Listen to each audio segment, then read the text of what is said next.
Going back to my time as a store manager, having to ask things of my vendor, and the answer was no, I got it, I get it. You can do what you can do. But in most cases, if they have a truly understanding of what we're trying to accomplish, then I think there's always a middle ground and we continue that partnership. And we're not looking for short-term business wins. We're looking for long-term relationships and partnership growth. And whether we're talking about one store or we're talking about a major national rental company, we want long-term, we want longevity.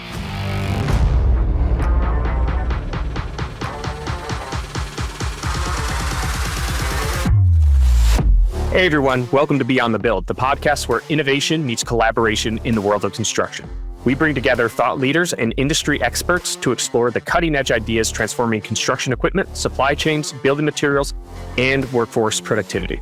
This podcast is proudly brought to you by Faro, the revolutionary last-mile logistics platform, redefining how high-value, time-sensitive construction deliveries get done. Need it fast? Need it right? Faro.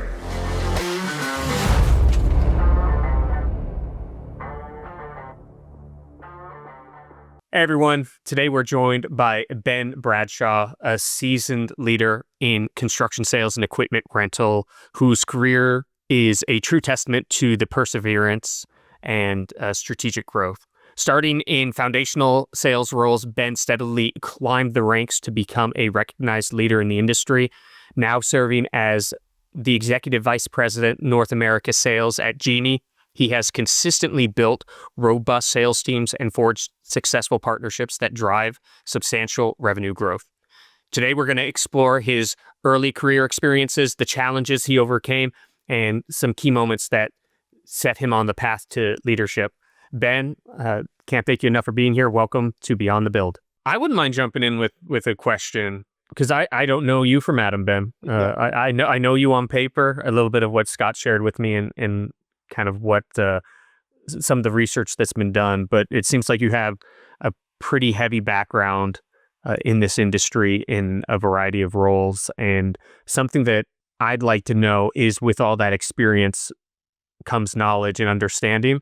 And I want to know, what is something that you thought about the industry or had opinions on or beliefs in that have completely changed or you found to be completely wrong where you stand today? Yeah, so it's interesting, right? So I got in this business in 2002, and I had knowledge of the business. I was fortunate enough, right? I'm a third generation in the equipment business, right? My grandfather worked for Shepherd Machinery, which was a cat dealer out of the Los Angeles basin from 1952 to 1994 before he retired. And so I remember as a kid going to my grandpa's, going to the cat dealer and operating machines. He was a used equipment sales manager for the majority of his career. And then my father was in the business. So, I mean, as a kid, right, we were, summertime jobs, we were pulling weeds and working around the yard and washing equipment. So I was new at the industry. I think the one thing when I finally got in the business and started as an equipment associate, washing equipment while I was trying to figure out what I wanted to do. But I always just viewed the industry as a small industry, right? That was kind of my like, nobody knows of the equipment business. Like, if I asked all my friends in school, like, this is what my dad does, they're like, what does that mean? The construction equipment, what is a boom lift? What's a telehandler? Like, nobody knew what it was. And so I think that was probably the one thing when it kind of transitioned to this as a career now, just, wow, this is a multi-billion-dollar industry that stretches so many different product lines and so many different avenues, and it's a global business. And I think that was the one thing when I got into it, I just viewed it as it was a small niche market that only a few people know about in the construction world. And then now, years later, I went, wow, this is not a niche market at all. If you're in the construction business or in the industrial space, or, so many different avenues it touches, whether it's entertainment, petrochemical, you just don't realize how many different avenues. And my wife and I have been married for 18 years, and it's funny, right? She says that, she's like, I never paid attention to equipment, never even looked at it, never dawned on me. Now today, right, I'll get text messages and phone calls of, even if it's not our equipment, I saw a generator at this music venue, right? And so it's just, I think that was probably the biggest eye-opening thing of just how large this industry is. Yeah, and how long it's been around for, right? Growing up with kids, we've seen those iconic pictures of, the guys sitting on the beam in New York, back when there was no safety harnesses, right? Or the picture of the Hoover Dam and how it was built, right? People didn't contemplate, like, there's equipment, there's people, there's things that had to go into place at the right time to build these structures. Even take back to like Eiffel Tower, Egyptians, like everybody had some type of tool they were using to erect these. And we all drive around and we're so busy in our lives that we're like, oh, wow, there wasn't a building there a couple of years ago. Now there's a giant building. And you can see it and you see the equipment and you see people working, but you never really experience it until you're inside of it. And like Ben said, one of the stories for me was when I transitioned out of rental after 2 decades and I started building Faro and I started getting into different realms of software and then getting into the VC world and talking about things.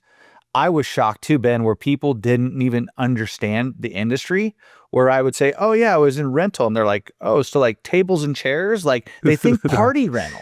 Yeah. And then like, no, it's like the big stuff, like the big cat dump trucks that your kids used to play with and their kids. Like, yeah, I'm like, it's like that. And they're just, you watch their eyes who have never been part of the industry.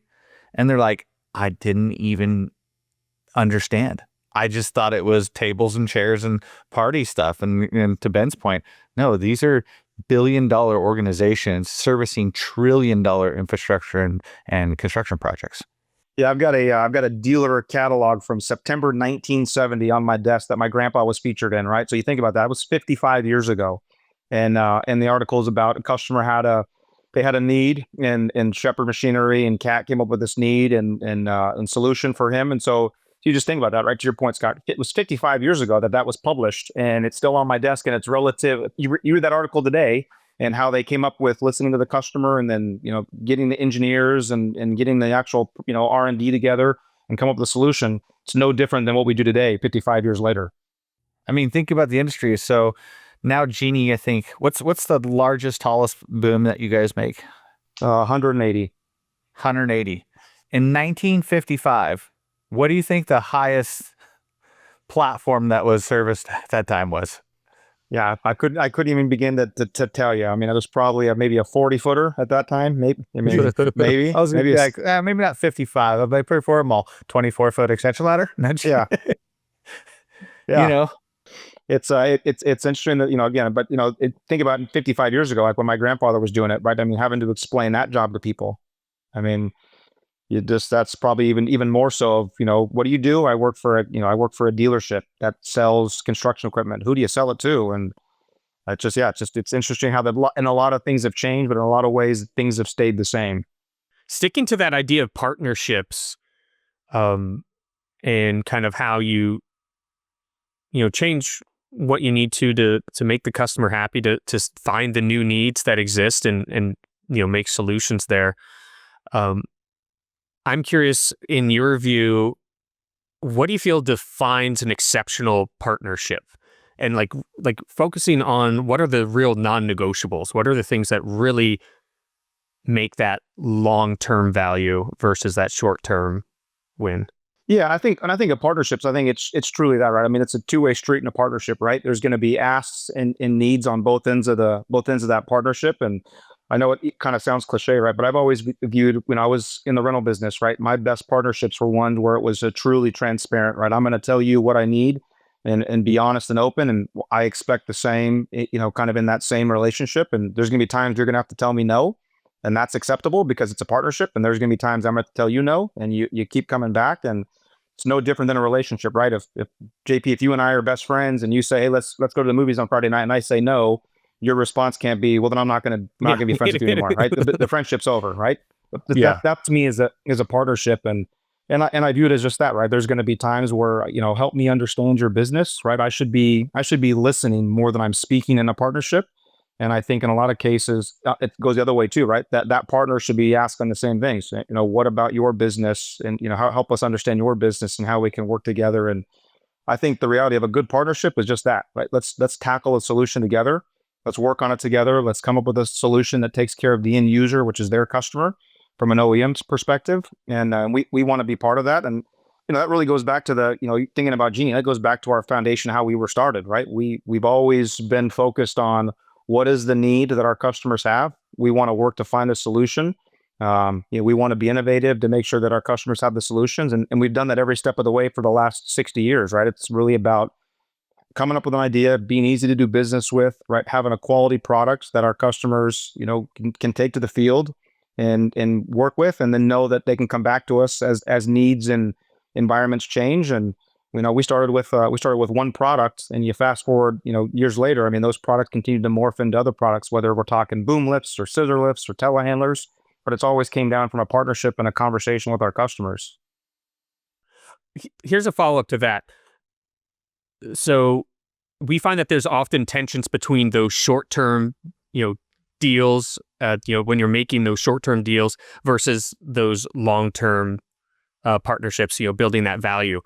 Are there any warning signs that tell you a potential partner who is like maybe focused more on price or volume, that doesn't really align with a long-term collaboration? How do you navigate that conversation without shutting the door completely? Yeah, I think, look, our focus is always really truly about, again, there's always going to be short-term conversations, right? Everybody in any business environment, price is always is a part of the conversation, and it's always going to be, right? I think, our biggest thing is making sure we have an understanding of what they're trying to solve and what the solution is and what the need is, and then making sure that we're coming alongside them, right? Because there's price and then there's cost, right? And those are really two different avenues in the scheme of things, right? Total cost of ownership of a product, in my opinion, long-term longevity of that product, right? Residual value and the quality of that product, right? Making sure to minimize downtime and ease of doing business far outweigh the price conversation.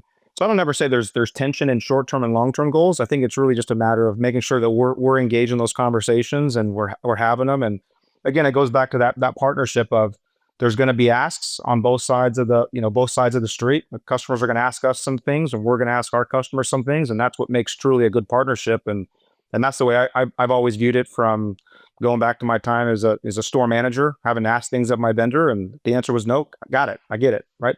You can do what you can do. But in most cases, right, if they have a truly understanding of what we're trying to accomplish, then I think there's always a middle ground, and we continue that partnership. And we're not looking for short-term business wins. We're looking for long-term relationships and partnership growth. And whether we're talking about one store or we're talking about a major national rental company, we want long-term. We want longevity. Well, I know, Ben, and you bring a really good perspective, because you seen both sides of the film, right? Like, when you were in rental, you were purchasing, right? And then now you're on the vendor side, where the OEM, where you're providing. Right. So you're seeing it from two different lenses. And I think really where it steps down to, and this is not just for rental companies or for construction. It's like developing partnerships is about like being genuine, being able to trust each other, right? Collaboration and expectations. Because what ends up happening that I always saw was, people want to get their problem solved, but sometimes they don't take into account what everybody else has to go through to get that solved.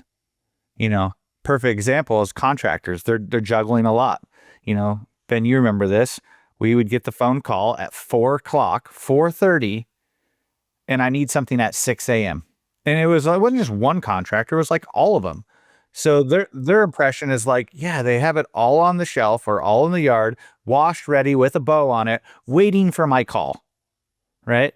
Like, we haven't planned any dispatch. We don't already have everything routed. And because what happens is their lane is, well, I have a need, you need to solve it. You're my partner, get it done. And then the follow-up would be for the partnership is going back when that individual is not fighting a fire and saying, hey, listen, there's a solution around how we can help you better. Can we get your request by 12 o'clock? Or can we help you plan your job for the next 2 days out to see what you might need, even though you don't have to commit to it, but it gives my team breathing room to bring stuff in, to buy a new product, to wash and or fix what needs to be done. So in the case that you do need to call us, we're not working till 9 o'clock at night, or, calling Ben and his team now and saying, hey, I need to buy this. How fast can you get something off the line? Or more importantly, would you mind, because I'm a big customer, moving my PO in front of someone else who might have ordered, 6 months ago? It's like, that's those relationship, the genuineness, and saying, I want to understand your problems and needs so that I can better be prepared to service those. And it's not always this fire drill where you better come through, because if you don't, I can't rely on you. Well, I think you hit the nail on that, Scott. I mean, I remember, as a sales manager in the rental business, right, spending time with reps and riding with them and say, go take you to your top customers. let's go see them. And then they go, this is this is JP. JP's my best customer. We're best friends. How many times have you called on JP? I call on him once a month. You're not best friends if you guys talk once a month, right? 12 times a year. I mean, you might have a false reality of what a partnership and a friendship is. He might like you, right? Because he's letting you see him 12 times a year, but that to me is not how a relationship's built, right? I mean, I used to joke, rental guys, reps would go, I called on JP. I called on him twice. He hasn't given me an order. Well, I dated my wife. I didn't ask her to marry me on the second date, right? I mean, It sounds like you talking to our sales team, Scott. Yeah, it takes time to build that partnership and relationship and the trust, right? And you can't have that false reality of, oh, I called on somebody one or two times. Why am I not earning their business, or why don't they trust me to solve their solution yet? You haven't built credibility, right? It takes time and takes effort. You got to put forth the effort in that relationship. And I think I looked at even my time in the rental business, right? People would call on me, manufacturers would call on me, and I'm always gonna be friendly. Come on in, let's have the conversation. But just because I let you in the door doesn't mean all of a sudden, right, the PO book's open and we're gonna do business. You got to build that trust and credibility. And I need you there when times are good. I need you there when times are tough. And that takes a true partnership, and it takes effort. Yeah. Do you think about going back to your grandfather and even your dad? I had the blessing of knowing him. They developed real genuine relationships, right? And in these industries, whether you're a contractor, you're a manufacturer, your rental company, like your brand follows you. And Ben and I we've been in this long enough that we know that things change, right? There's acquisitions, there's people that move, but your brand follows you, right? And so you're asking yourself, it's like, did I make a genuine connection with this individual? Because I'm sure, Ben, you have the same thing. Some of our best friends or good friends are our customers. They're the ones in our phones that we develop these relationships, go fishing with, that we met through work. But now we look back, we're like, yeah, I've been hanging out with him for 20 years. And he's moved to 17 different companies, and so have I, or whatever. No, and that was, it's a great point, right? I mean, that was, at my dad's service, right? That was the interesting thing, right? You look back on, your career and you go, did I make a difference? And when my dad passed a couple years ago, and at his service, it was interesting to see how many customers, right, that were there, right? And you think about that, those were customers that eventually, to your point, Scott, became friends. And he was retired for several years, when he passed. But they made a point to travel from the West Coast, which is where he's primarily from, to Florida to be there, and it was because of the person that he was, and that partnership and that friendship. And the one thing I always took from him, that was, he was always thankful for the business. Even when, I had the pleasure, right, as a rental person, he was my OEM, right? So I got to be both sides, right? I used to joke Monday through Friday from 6 to 6, he was no longer dad, he was Bob, right? He was a vendor, right? Now I'm going to treat him as such. And so we got to have some interesting conversations. But, the one thing I'll say in those 20 years of doing business with him, he always ended the phone conversation with, hey, thank you for your business. I appreciate it. And that was genuine. That was truly how he felt. He didn't take the one scissor lift order once a year, or it could have been multi-millions, out of a company. It was, he truly like, thank you for the business. It means the world to me. And that's the one thing that I try to emulate. And it's because it's true. That's a good partnership. That's a good relationship when you trust and you feel that it's a genuine, hey, thank you. Because it's easy in this business to take it for granted, right? Have a long-term 20-year partnership or 20-year friendship. You expect the business because you've got it. But just that act of thank you, I do appreciate it, and I'm going to do everything I can to continue to earn your business day in and day out. That's a partnership. That's a partnership and a relationship. And it's a testament to the individual, right? Because as you know, being in the position that you are in leadership and helping other reps and company colleagues that navigate challenges, it's like they lean on you for your leadership and your relationship building, And I know you've transitioned, right? Obviously from the rental side and now to the OEM side, but I'm sure you probably still get a lot of phone calls. I mean, I know when I looked at in terms of who did I want to talk to, you were at the top of my list because of the conversations and how we work together. And I'm like, picking your brain. Do you still get a lot of phone calls from maybe like people that you worked with over the years and saying, hey, how do I navigate this? Or what do you think about what's going on around you? And the question is for you is, how do you respond to that? Yeah, look, my wife and I always joke. Kind of going back how I started in this business, right? I kind of fell into this business. I really got in the rental business because I needed health insurance, right? That's the full transparency. I was working in the action retail space, and I had a daughter on the way, and I asked my dad, I said, I need a job with insurance, and he said, you can go down to the local rental yard. They're hiring. You can wash equipment. And I said, okay, I'll do this while I'm going to school until I figure something out. And 23 years later, I'm still doing it. My wife and I joke, if I won the lottery tomorrow I was the mega bucks billionaire, I'm going to wake up on Monday and go to work, right? Because I just love the industry and have a passion for it. It just became, I can't imagine doing anything else. I have friends that have worked in different industries and they can kind of cross over. I'm like, I don't have that ability. I know one thing and I'll know one thing my whole career. It's the equipment business. So to answer your question, Scott, when people call me and want to talk about the business, I mean, to me that's like, whether it's advice or how do I navigate, or, hey, I'm thinking about making a career change, or, hey, I'm thinking about going for this position. What do you think I should do? I thrive. I love that. That to me is right. That to me is, they trust me enough to have the conversation, and they're asking for advice, whether they take it or not. That's a total different issue. But just the fact that to be engaged in that conversation and navigate it, I take that as, to me, that's like the highest honor that someone would even ask my opinion. Because I still view myself as the 19-year-old kid that walked in and asked for a yard guy position. So it's, to me, it's almost interesting when people call and ask my opinion. It's like, really? Are you sure you got the right number? Are you sure you weren't trying to get a hold of Bob? But so I enjoy it, and I still get those phone calls today, and I don't take those lightly, and I try to always end my day. I've given up on email in the sense that I'm always going to have emails in my inbox, and that's just the way the industry is. But I try to make sure that I'm going to have every return phone call and every return text message. Like, that's kind of my goal. That's kind of my way to give back. Of someone called me, it might be after hours, but I'm going to call them back and have that conversation. And if they need 30 minutes, I'm going to give them 30 minutes. If they need 5, and I'll give them the 5. With all that experience, do you still find yourself feeling like you're an imposter? Do you believe what people believe about you, or do you struggle with that? No, I feel like, yeah, I struggle with that, right? I think, my dad, one of my dad's greatest traits was he hated to be talked about, right? I even said at his service, right? My dad would have hated his service, right? I mean, just to have people sit there and talk about him. I feel the same way, right? I don't like people singing happy birthday. Makes me uncomfortable. Makes me, even thinking about it, makes my palms sweat, makes me sweaty, right? To me, I do feel like I still always feel like, the young rental guy in the room, although I've transitioned. I'm no longer the young rental guy in the room, right? I'm now in a room with, fresh college graduates. And I'm like, oh, we're the same age. No, we're not. You're much older than us now. Yeah, it's a challenge. One of the things that we talk about at Faro, in terms of our core values, right? It's number 1, servant leadership, and 2, it's humility. And then, 3, being unapologetic, be who you are, stay in your lane, right? And then take care of, part of the servant leadership is take care of your people and your customers and your company and those orders, And it's funny because I remember, like, I don't know exactly the year, but my daughter, she probably had to be about, I don't know, 7 or 8. And she's like, Daddy, what do you do for a living?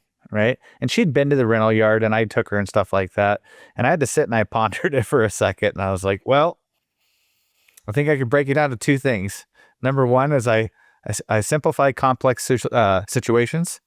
And number 2 is I make people feel better about the decisions they need to make, or at least try to. Right. And that was it. So it didn't matter if it was renting a piece of equipment, selling something, or just like listening to saying, like, where are you stuck? Right? Like, what do you need to help overcome? And hopefully I can provide a perspective, whether it's wrong or right, to give you some sense of clarity so that you can move forward. And I know, Ben, with the position you're in, you've got a large sales team for, a company that's global, that, I think the last time I checked, I don't know if you guys are at the $1 billion mark in annual sales, but I'm sure you're getting pretty close from the Genie side. It's like you've got this weight that you carry to help elevate the people around you, right? That are struggling for some type of clarity. And it's like, what can we do to serve others, whether it's our contractors, our customers, our people? And, I think it's a blessing that we get to have that opportunity, right? To people to reach out and feel comfortable enough to say, you know what, I'm willing to give you my vulnerability because I don't know how to navigate it by myself. No, I'm with you. And I agree. I think that's the interesting thing, right? I think I go back to early parts of my career, and it was, the industry was different then, right? I mean, the way that managers spoke to inside sales reps and equipment associates and drivers is totally different than it is today. And I remember venting to my dad at one point, like, this person's really tough to deal with, and they're really tough to deal with. And my dad say, well, use it as an example, right? At some point in your career, you will be in that position, and just remember that. Remember those people that you think of, right? And how they made you feel, and make sure that someone's not saying that about you years from now. And I've always taken that to heart and tried to pride myself on and have kind of that pulse check of, hey, I hope I've never treated somebody like that. And if I have, then I want to rectify it, make sure, because I want to treat everybody the way I wanted to be treated, right? I didn't know when I was an equipment associate that I wanted to be an ISR, and I didn't know when I was an ISR that I wanted to be an OSR, and then or outside sales rep, and then branch manager, and so on and so forth. And I always felt like if ever giving opportunity, I want everybody to feel like they've got a seat at the table and they're engaged in the conversation. And then the other piece of that is just being humble enough to ask for advice and ask for help, right? Because I think some leaders get this false sense of they got to know everything. They got to have every answer. They got to be ready and equipped to answer it, and they've got to be knowledgeable on everything. I think you got to be humble enough to say, hey, you know what? I don't. What do you think's the right solution for this? What's your opinion? What would you do in this situation? And I think the leaders that do that well, I mean, continue to thrive. And I will never self-proclaim to be the smartest person in the room. Far from it. I like all my team members' opinions and ideas, and I'm a big believer that the best ideas come from the people actually physically doing that work every day, not somebody like myself that's sitting in front of a computer screen working on a project, right? It's my regional sales managers, it's my key account managers, right? They know, they're living it. They've got the best solution, and why not ask their opinion on what's going to make it better? Yeah. Yeah, you had some good nuggets there. And are there any other mindsets or habits that you think are going to separate the maybe the good or okay from the great when talking to like kind of the next generation? Like, what advice would you give to those coming up? What mindset should they have, and what habits do you think are really going to stand out in the future? Yeah, so I had an interesting opportunity when I was working at H&E. We partnered with LSU, and so we got to go in and we got to teach. They have a professional sales institute, and they've got an actual program where these students go out and they role play, and they get to compete for scholarships and scholarship money. So you're talking to a room full of students that want to be. They've decided they're going to get a degree. It's professional sales institute. They're going to get a degree in sales, and so it's interesting. So I'd always, it's a platform to go in and talk about your company, but really I always used it as I got an hour of these students' time. I'm going to spend 30 minutes talking about the company, and then 30 minutes just letting them ask any question about sales. And it's interesting because some know what they want to do. Some, I want to do pharmaceutical sales. I want to do, I want to do technology sales. I want to do real estate or whatever it is. And I'd always kind of give them the advice of, I believe the best salespeople are ones that have a higher accountability than what the company set forth. I mean, every company is going to have KPIs. They're going to have, how many calls you need to make per day, what your sales quota is, what your face-to-face call volume is, whatever those quotas are. Your kind of benchmark should be much higher than the companies. It should always outrank the companies. And I think the ones that do that and hold themselves accountable to it, because even if you miss your threshold, if you're still above the company's threshold. So the biggest thing is holding yourself accountable. And the other piece is just you got to be consistent, right? Show up day in and day out, right? Even if you're at the top of the mountain and you're making the most money you've ever made and you're extremely successful, continue to be consistent. Don't take your foot off the gas. Continue to press and push. And I think that if you can do those two, right? Hold yourself at a higher accountability, and then obviously continue to be consistent. I think those are the two benchmarks of being successful. And then the last one I always tell people is get out of the car, get out of the truck, right? I mean, I didn't coin the phrase. Someone said it long ago, and I don't know who made it up, but the hardest door to open is your truck door or your car door. It's not the prospect's door. That's true, right? You're gonna be told no. You're gonna have a deal go south. No matter what business you're in, you're gonna have something happen that you have no control over. You got to let that roll off your back or roll off your shoulders, and then open the next door and walk in and keep doing it and keep seeing customers. And if you can do those three things, I don't care what you're selling, you'll have success in any form, and you'll have long-term success. Everybody can have short-term success, right? Our economy can dictate short-term success real easy. You can get false hope of, look how great I'm doing. Well, how have you done it for 5 years? Yes. Then you've hit the kind of milestone. So here at Farah, when I started, my first role was in sales to help kind of build what is now, our kind of matured Phoenix market. And definitely a lot of what you said resonates because I didn't come from sales originally. I'd been in sales a couple of years before joining up with Farah. Before that, I was much more on the creative side, multimedia and stuff like that, and marketing. But for me, it was persistence.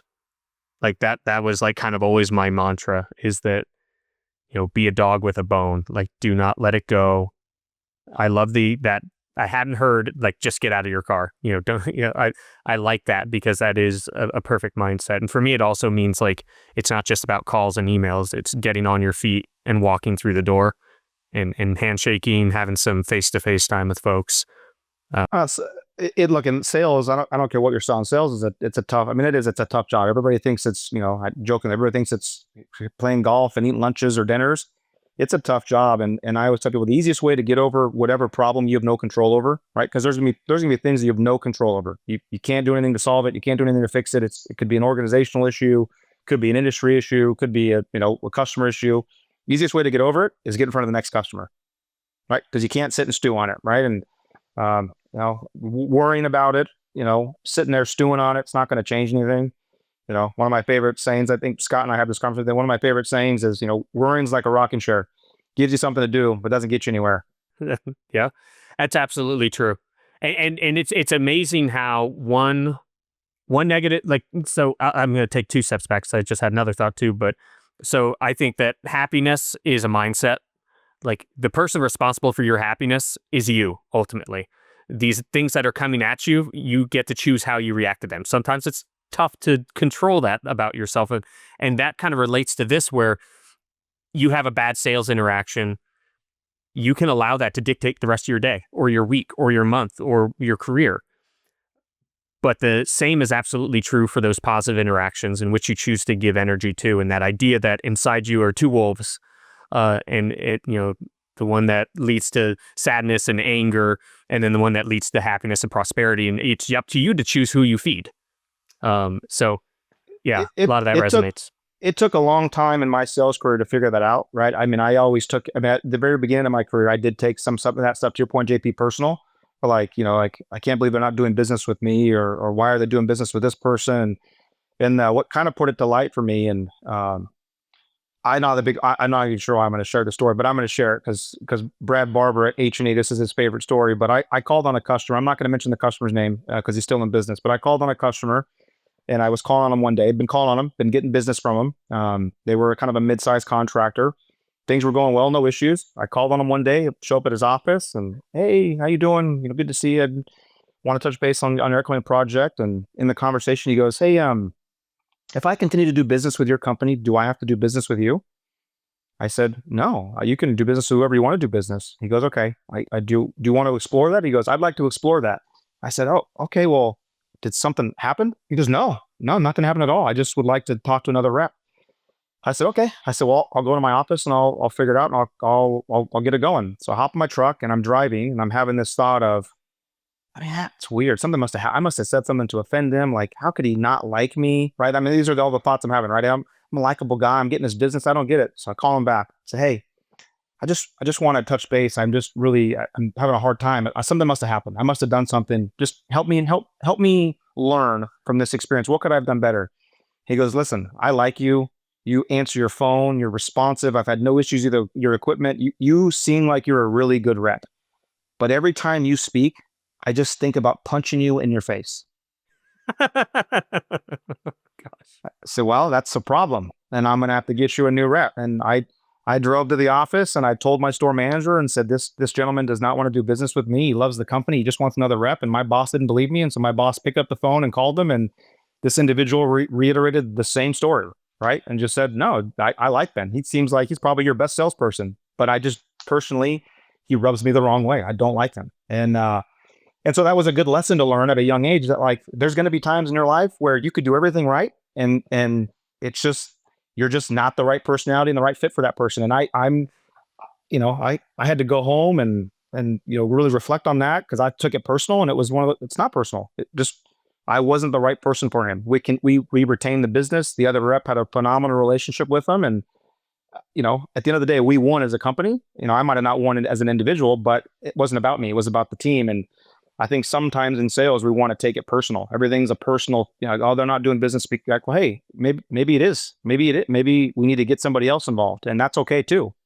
See, I would have thought you would have went to the Halloween store and grabbed the Nixon mask and came in and said, "I'm not a crook." Yeah, I just said, oh, okay, no problem. Well, we'll move on. We'll find you somebody else. I'm not a big guy, so if he would have fought me, I would have lost. Yeah, wow, that's a good story. That's a good story. And it's having that resiliency and that self-awareness to say, like, this is not me, right? This is something that outside of my control, and it goes back to something that we talked about briefly, Ben.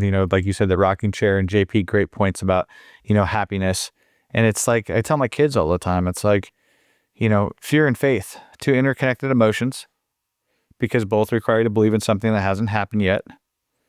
And when you look at those situations, it's like you have two choices. You can lean into the fear and feed it, or you can just have faith and saying, what, this is above me, and sometimes I don't have to have all the answers, but I will strive to do the right thing. And in that situation, sounds like from the story, you did the right thing. You're saying, what, it's not about me. It's about the customer. It's about the company. It's like, we'll get you a rep with a different haircut and a different, jawline. Yeah.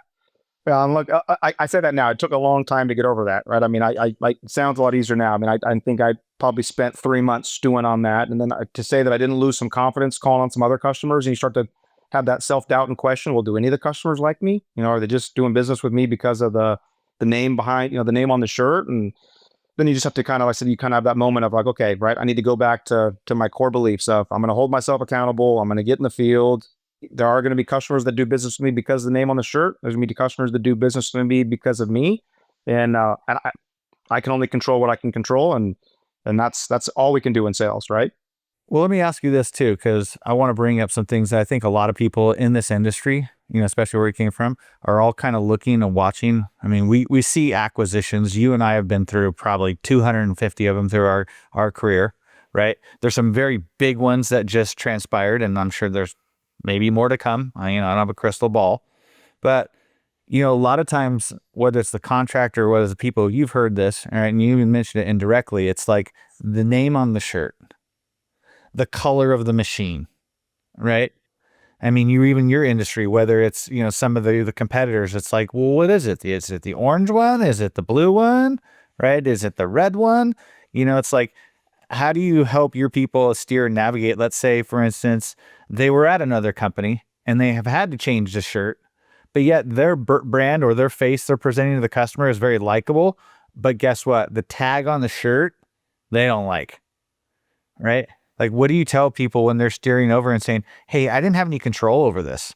Like, someone else decided to put a new uniform on me and I need to continue to provide for my family. Like, I didn't get to choose the logo. The logo basically chose me. So what do I do with that? Have you had to experience those conversations? Yeah, I mean, I experienced it firsthand, right? I mean, I was part of an acquisition, early on, right? We worked for an independent operator, and he was going to grow this business, and it was going to be wonderful. And then, shortly thereafter, hey, I sold the company to somebody else. And look, I get it, right? The company, to your point, Scott, the company's made a decision to do this.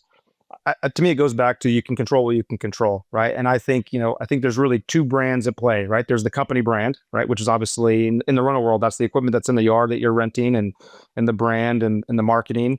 And then there's your personal brand, what you actually do in the field and who you are, right? Do you respond? Are you attentive? Do you understand the product? Do you understand the phases of construction, whatever that may be? I think, you could spend a lot of time worrying about the company brand, and it is important. It's a piece of it. But in the day, your personal brand doesn't change, right? And yeah, there might be some company customers that you lose because they had maybe a bad history with working with company X that you now are acquired by. But in the day, I think, our business is still always going to be, in my opinion, it's always going to be business to business, belly to belly, interfacing. So how do you deal with that adversity? To me is, okay, maybe you lose that customer short term, but you stay in front of them and you stay active and you keep working on your personal brand, and you work through it. It's real easy to go, oh, I don't want to work for that company. And a lot of times, at least when I've heard that, it's like, well, what do you know about them? Did you ever work for them before? No. Oh, I've heard this. Well, that rumors are a scary thing, right? Because rumors can stop you from working for anybody, right? Right. Because everybody's got an opinion, right? I always joke, go to a town and ask somebody about a restaurant. Watch how many different opinions you get about a restaurant. And if you do that every time you travel, you'd never eat anywhere. You'd only eat at the hotel because everybody's got an opinion, Right. and they love to share. They love to share their bad opinions. No one likes to share their great experiences. They never want to call you and say, "Oh my gosh, JP, I ate at this great Italian restaurant. You got to go with your wife." You'll mention the Italian restaurant, and I'll go, "Oh, they're terrible, right? Their service is this, their service is that." And so, I think it's one thing you got to be careful of, right? It's that kind of that trust but verify. You can listen, but to me, if I worked in the rental business today and was part of an acquisition, I'm going to stick around.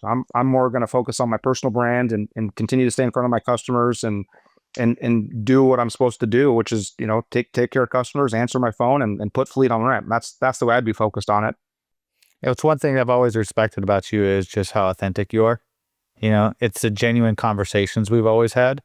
Because as we look at like the landscape of just the way the world is positioned, right? The division, right? The independent look is like, be the best you, or some of just even the things that, is it the imposter? Like you're posting something about yourself, but that's not who you are. It's like, take off that mask. And one of the things that when we were, building this business too, is getting back to the fundamentals that your dad and your grandfather, instilled in you, is like, this is a relationship business. And as tech continues to innovate, like Pharaoh, like that's what we're trying to do. We're kind of connecting through utilizing tech. But first and foremost, we're a human company that utilizes technology. And if we start missing the fact that there's like people behind this stuff, and we have to your point, go the belly to belly, I want to trust the individual, just not a piece of software. Or, even sometimes you want to trust the machine, right? Or you wouldn't get in it. But there's still this like underlying tone, like if something were to go awry because things break, things happen, I can rely on somebody that's going to be looking out for my best interests, for my people's best interests in our company. And I think if we don't get back to those fundamentals of just developing those genuine, authentic relationships, we're dying a slow death. No, you're right. I mean, again, technology. I mean, you think about. I was thinking the other day, right? We're reflecting on just the 23 years, right? 23 years ago or 20 years ago when I got into sales, no one was utilizing CRM. I mean, heck, iPhones weren't even around 20 years ago, right? I mean, I think we were just adopting Blackberries, and paper call logs were just starting to get started, right? And yeah, my kids have no idea what a Thomas Guide is. I remember calling in orders and having to say, OC page 123 J4, right? And having to turn in orders that way. And so you think about how far we've come in 20 years.